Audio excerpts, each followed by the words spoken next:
Magandang tanghali po sa inyong lahat, mga kapatid. Isa po sa pinaka-popular na um, ginawa ng Panginoon ay ang pagpapagaling. At ang pagpapagaling na ito ay halos uh, maraming beses na nababanggit sa Ebanghelyo or sa Scriptures. At itong pagpapagaling ng Panginoon ay nagmumula sa kanyang habag at awa.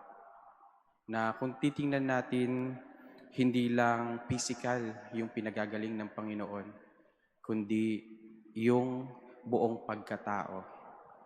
Dahil minsan, yung mga karamdaman natin or karamdaman ng mga tao ng panahon ni Jesus ay naguugat sa kanilang mga kasalanang nagawa. Na kung titingnan naman natin sa buhay natin, may mga pagkakataon na hindi natin ma-explain kung bakit parang tayo ay nanghihina, kung bakit tayo ay hindi mawalan ng karamdaman kahit ilang beses na tayong bumalik sa doctors or kahit anong gamot ang ating i-take na parang hindi nakakasumpong ng kaginhawahan. Pero dahil baka matagal na tayong hindi nakapangungumpisal or baka kailangan na natin ng spiritual medicine para yung mahina nating kaluluwa na ipinapakita sa mga karamdaman natin or nagmamanifest sa physical attributes natin ay kailangan na ng kagalingan. Kaya mga kapatid, tanungin natin ang ating sarili. Totoo bang healed tayo sa mga naranasan nating sakit sa buhay? Gaano ba kalalim ang relasyon natin sa Diyos? Or gaano ba tayo nagpapasalamat sa bawat pagkakataon ng ating buhay? Or baka kung bakit tayo ay nagkakaroon ng pagkakataon na nagiging mabigat ang kalooban kasi nagiging makasarili na rin tayo. Madalas, lalo sa panahon natin ngayon, malimit po natin naririnig yung term na deserve ko. At kailangan kong magbakasyon kasi deserve ko. Ay kailangan kong bilhin ang bagay na ito kasi deserve ko. Wala naman pong masama, lalo na kung talagang pinaghirapan. Pero kung titingnan natin, ang lahat ng meron tayo ay mula sa Diyos. Pero kung wala tayong proper acknowledgement para sa mga blessings na ito, maniniwala na lang na tayo sa kaisipan na ang lahat ng meron tayo ay dahil sa pagsisikap natin. Pero hindi po. 3 bagay po ang ipinapaalala sa atin ng Ebanghelyo. Una, ipinapaalala sa atin ng Panginoon na ang lahat ng meron tayo ay dahil sa awa at habag ng Panginoon. Kung para lang sa ating sarili, hindi natin makakamtan ang lahat ng ito. Nakakamit natin ang lahat ng meron tayo ay dahil niloloob ng Panginoon na mangyari at mapapunta sa atin. Dahil yun sa kanyang awa at habag. Gaya kung papaanong gumaling ang mga ketonging ito. Pero sa 10 kitongin, ilan lang ang bumalik? Iisa. At ang tanong ng Panginoon, nasaan ang siyam? Ngayon, ang tanong po, pangalawa, nasaan tayo sa 10 yon? Tayo ba'y kasama ng siyam na hindi na bumalik upang magpasalamat at naniwala na lang sa kagalingan na deserve niya yung kagalingang yon? Dahil matagal na siyang nagdusa or matagal na tayong naghihirap, kaya deserve natin ang mga bagay-bagay na ito?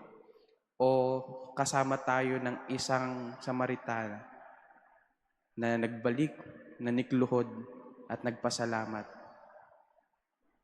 Tanungin po natin ang ating mga sarili. Gaano ba natin ginagamit ang mga blessings na ito? Ang mga kalakasan ng ating katawan, ang mga posisyon natin sa buhay. Paano natin nagiging instrumento ito upang makapagbigay din ng kagalingan sa ating kapwa, physical and emotional. Kasi mga kapatid, pangatlong ipinapaalala sa atin ng Panginoon ay sana magkaroon tayo ng habag din sa mga napag-iiwanan ng lipunan, yung mga nangangailangan ng tulong. Kasi kung titingnan natin, itong ay itong Samaritan ay hindi kabahagi ng ng gawang kaligtasan nung una dahil hindi ganon ang kagandang relasyon ng mga Hudyo at ng mga Samaritan. Kaya hindi ganon kabuti ang kanilang relasyon. Pero ang Panginoon ay nagpakita ng habag maging sa mga outsider, lalo tigit sa mga marginalized. Itong mga ketongin na ito, yung marginalized kasi inaayawan at nilalayuan sila. Pero tanging ang Panginoon ang nagpakita ng habag upang makatagpo sila ng kagalingan. Ngayon tayo, sa pang-araw-araw natin buhay, paano tayo nakikihalubilo sa kapwa natin? Doon lang ba tayo sa mga taong alam natin makapagbabalik ng mga pabor sa atin? Or doon lang ba tayo sa taong mga itinatangi natin?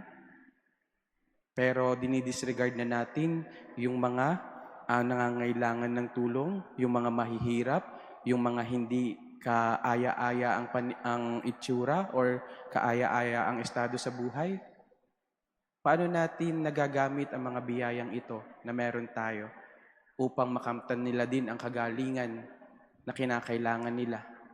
Or paano ang mga blessing na ito ay tinutulungan tayo upang maging gumaling sa mga karamdaman natin, sa karamdaman sa pagkainggit, karamdaman sa pagiging sakim, sa karamdaman sa pagiging makasarili.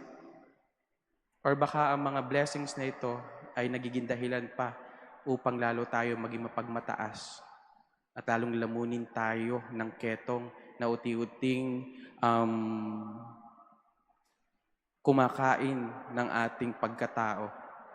Kaya muli mga kapatid, lagi po natin tandaan at baka isipin at tingnan sa bawat araw ng ating buhay, paano ba ang Diyos ay kumikilos sa atin?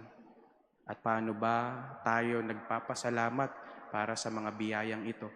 At paano ang mga biyayang ito ay nagagamit natin? Kasi muli mga kapatid, lagi nating tatandaan, we deserve nothing in this world kung hindi dahil sa awa at biyaya ng Diyos. Kaya nakakamtan natin ang mga bagay-bagay na meron tayo. At yun ay upang ipaalala sa atin ng Panginoon na siya ay kumikilos at patuloy nakikilos sa pamamagitan din natin upang ang kanyang biyaya at pagpapala ay makarating sa lahat. Amen.